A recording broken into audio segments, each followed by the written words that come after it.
শ্ৰীযুত ৰাহুল গান্ধী ডাঙৰীয়াক এতিয়া ট্ৰেইন জনপথত লগ পাওঁ আৰু অসমৰ গোটেই সাম্প্ৰতিক যিটো পৰিস্থিতি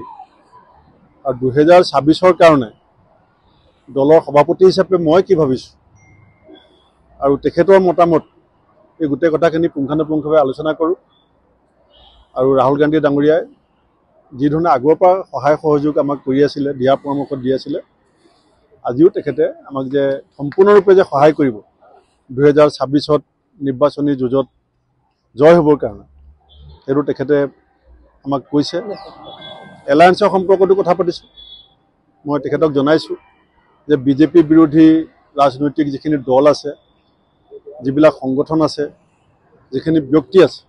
গোটেইখিনিকে লগত লৈ চলিব বিচাৰোঁ তেখেতে সন্মতি দিছে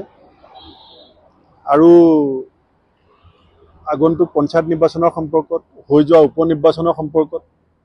যিখিনি কথা দলীয়ভাৱে তেখেতক অৱগত কৰাৰ প্ৰয়োজন আছিলে সেইখিনি অৱগত কৰিছে আপোনাৰ প্ৰতিবেদন দিয়াৰ কথা আছিলে 5 সমষ্টিৰ আজি মই দিছোঁ মিত্ৰতাৰ পক্ষত মই আৰম্ভণিৰ পৰা আছোঁ আপোনালোকে জানে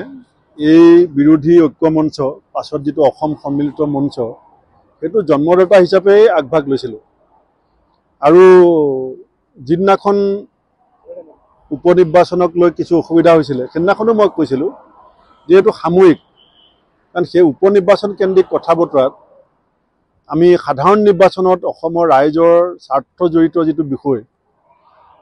অসমৰ ৰাইজে যিটো বিচাৰিছে বিজেপিৰ দৰে এটা সাম্প্ৰদায়িক ফেচিবাদী শক্তিক পৰাজিত কৰিবৰ কাৰণে সেইটোত আমি আপোচ কৰিব নোৱাৰোঁ